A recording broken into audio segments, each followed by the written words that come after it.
qendrën rinore Anadrinia do të aktivizohen dhe shoqëritë kulturore, këtë rast ato muzikore. Falenderojmë Dhe në çfarë mënyre do të E falenderojmë zotëri Qemal Krasniqin për pyetjen.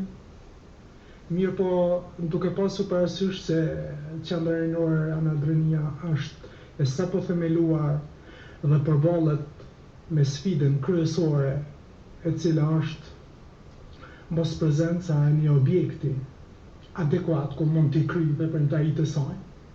Pothuajse veprimtarët e qendrës rinore Anadrinia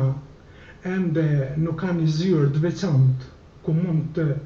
akomodohen apo ku të tjerët mund të na shohin veprimtaritë tona, nuk mund të jepen premtime të tilla derisa ende veprimtaritë tonë i kryjmë në lokalet e shkollës fillore katërdëshmore. Kemi objektivat, synimet pas licencimit tonë, të cilat synojmë të realizojmë. Gjithashtu dëshirojmë të falenderojmë dhe ne Sadin dhe Dinin Varovit, i cili ka përgëzuar Radio Kosovën për këtë emision që transmetohet, aq më tepër që i jepet një hapësirë të rinjeve. Po ashtu dhe një pyetje e cila ka ardhur nga Edona. Përshëndetje dhe i shmoj shumë këta dy mysafirë që flasin për të rinjt. Dhe Edona ka kërku cila është politika e organizatave tuaja në përkrajën të gjithë të rinjve në mënyrë të barabartë. Duke falenderuar ndëgjuesit e Radio Kosovës, respektivisht emisionit Obligim i ynë edhe përshëndetjeve apo dërgimeve të mesazheve që janë duke ardhur në një numër të madh. Unë falenderoj edhe Donën. Politika përgjithshme ka me qenë në fokusuar në një qëllim të vetëm që është perspektiva e të rinjve të jetë më e mirë në komunën tonë. Ndërsa nëse nisemi si arrihet ky qëllim, janë objektivat të fuqizohen të rinjt, kanë organizime dhe organizata ku mund shprehin mendimet dhe ndryshme lidhe me atë kërkesat apo brenga që i kanë. Dhe treta, aktivitetet konkrete që do të jenë sipas kërkesave të tyre apo edhe programeve që i kanë edhe organizatat, duke mos e veçuar edhe tjerat. Unë kisha përmend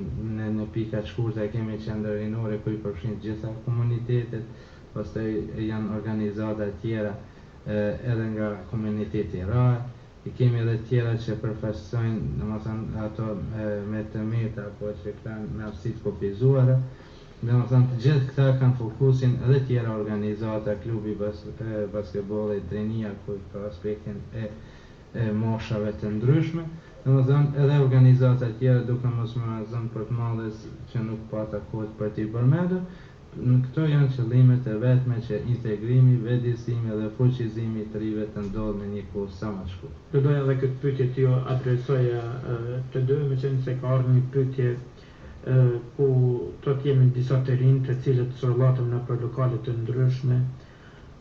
në lokalitetin tonë dhe organizatat e juaja a kanë projekte për të rinjt është fjala për këto kategori të rinjve të cilët brejden në për lokale të ndryshme,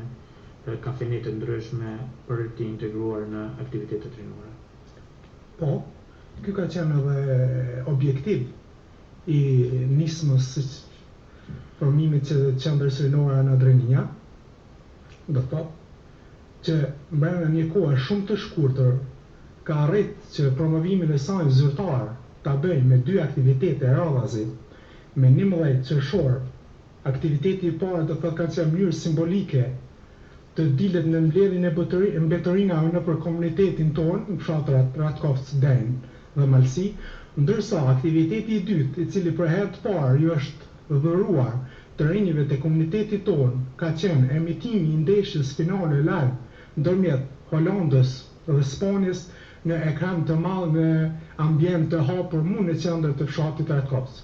Zoti Shani, meqenëse është edhe një mesazh që është i adresuar në organizatën nga vini ju. A bën një pyetje thot për organizatën dhe kontaktet e organizatës dhe si mund të antarësohen? Po, pas promovimit tonë dhe pjesëmarrjes qendrës rinore, në për aktivitetet rinore, sidomos dalja dhe marrja pjesë me 12 gusht në ditën ndërkombëtare të rive në Rahovec dhe sukseset e një pas njëshve të rive ka bërë që shumë të ri dhe të reja të komunitetit tonë të kërkojnë antarësimi në qendrën rinore në Drenia. Patjetër që me se ceka dhe me lartë kërkojmë nga organet kompetente që spakut në sigurohet një lokacion, një zyrë ku mund gjithë të rrit apo tjertë të na adresohen apo të kontaktojnë direkt me neve, por edhe të njihen me veprimtari. Dëgjues të nderuar të Radio Kosovës, po rikthehem përsëri në pjesën e fundit të emisionit Obligimi ynë për ditën e sotme. Pra me ju, unë jam Levnut Berisha, moderatori i këtij emisioni, gjithsesi me ne në studion zoti Enis Berisha nga Rahovec, gjithsesi drejtori ekzekutiv i Këshillit Rinor të Rahovecit, po ashtu është dhe zoti Shani Hoti, përfaqësuesi i qendrës rinore Anadrenia, një qendër rinore e themeluar në qershor të vitit 2010 por aktive me aktivitete të ndryshme rinore. Dëgjues të nderuar, ju kërkoj mirëkuptim sepse vijnë vazhdimisht mesazhe të shumta në adresë të këtij emisioni, pra në numrin e telefonit 044 apo 049 350 355 dhe janë mesazhe të rëndësishme të cilët neve pavarësisht që thamë që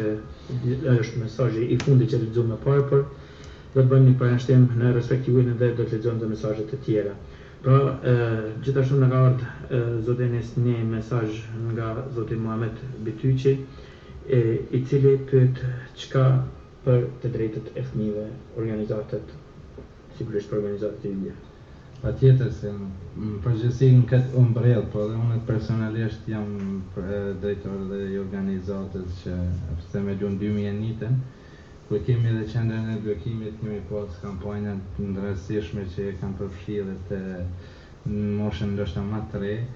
ku vërtet kanë pas disa aktivitete, por dhe është bërë një kampanjë vjedisuese më hershme në lidhje me respektimin e drejtave të fëmijëve, së bashku ndoshta edhe me organizime të ndryshme dhe nivel qendror që kanë qenë nga Ministria e Arsimit apo edhe nga UNICEF. Në këtë rast, unë kisha dashur që edhe në komuna, apo në qeverinë komunale, ku është edhe një zyre për fëmijë, për drejtat e fëmijëve, të kemi një bashkëpunim ndoshta edhe më të ngushtë dhe të bëjmë hapa të më të tjeshme. Edhe në përfshirjen e aktivitetin përgjithshme për rinj, është edhe pjesa ku 2 orë është caktuar aktivitete për më të vegjëlit apo për drejtat e tyre, ku ata do t'i shprehin në format e shkruar apo me anë të ndonjë maskëndballi apo ndonjë mesazhi që ata mund t'i dërgojnë edhe tek ne, edhe tek qeveria komunale për ndoshta hapa më të ndryshme apo më të mëdha për realizimin e të drejtave të tyre. Kjo është aspekti më i vështirë, derisa ta potencoj edhe tek